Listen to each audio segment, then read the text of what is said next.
जी और are bending के बाद जो थर्ड टाइप है वो है क्यू बेंडिंग टेक्निक।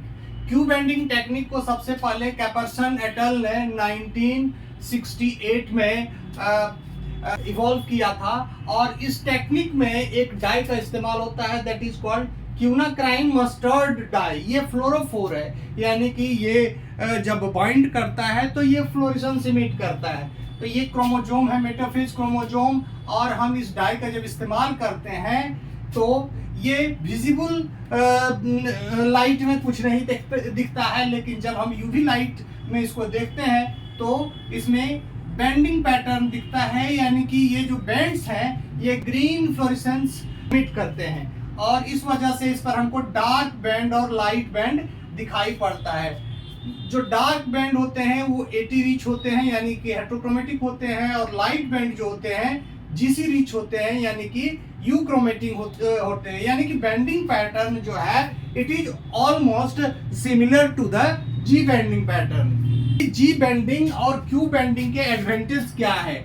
ये यूज किया जाता है use to detect chromosomal structural abnormality like this detection, translocation, duplication, and any kind of rearrangement in the gene can be seen detected through G and Q bending. इसका disadvantage क्या है Q bending का कि जो जी bending होता है वो तो स्टेबल रहता है, लेकिन क्यू बेंडिंग वैनिश कर जाता है। ये थोड़े समय के बाद, थोड़े ही समय के लिए ये रहता है और ग्रेजुअली जो फ्लोरेसेंट डाई है वो फेड कर जाता है। यही इसका डिसएडवांटेज है। फोर्थ टेक्निक है वो है सी बेंडिंग का। सी बेंडिंग टेक्निक यानी इसको इजाद किया था लिंडे एंड लॉर्सन ने 1978 में। इस टेक्निक से हम क्या करते हैं, इसमें मेटाफेज क्रोमोजोम को सबसे पहले बेरियम हाइड्रोक्साइड के द्वारा डीनेचर करते हैं और उसके बाद हम इस पर इंसाइड स्टेन अप्लाई करते हैं, जिसके कारण हमको क्या मिलता है, इसके केवल जो परमानेंट हेट्रोक्रोमेटिक एरिया है यानी कंस्टिट्यूटिव हेट्रोक्रोमेटिन है वही केवल इसमें डाई होता है। तो ये रीजन जो होते हैं कंस्टिट्यूटिव हेट्रोक्रोमेटिन वो मोस्टली ये सेंट्रोमियर और टेलोमियर ही होता है। तो ये रीजन हमको इसमें दिखाई पड़ता है सी बेंडिंग में।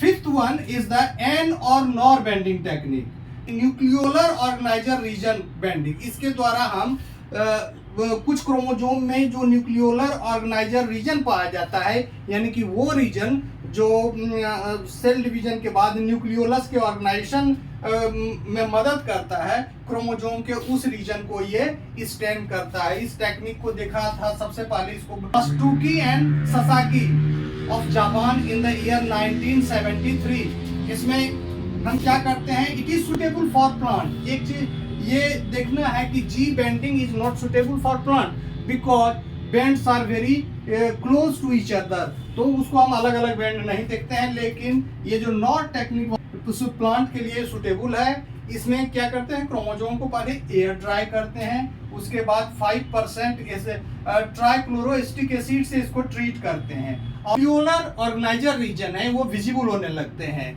नॉट टेक्निक के द्वारा पहले एयर ड्राई करते हैं, फिर ट्राइक्लोरोएस्टिक एसिड से ट्रीट करते हैं, इसके बाद हमको सिल्वर कलर का जो नॉर रीजन है यानी कि न्यूक्लियोलर ऑर्गेनाइजर रीजन है वो दिखने लगता है। ये नॉर जो होते हैं ये सभी क्रोमोजोम पर नहीं पाए जाते हैं। ह्यूमन बीइंग में जो नॉर क्रोमोजोम है वो है chromosome number 13, 14, 15, 21 and 22।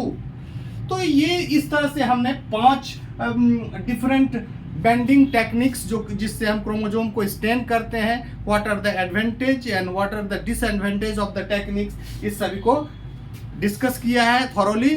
Okay, thank you for today.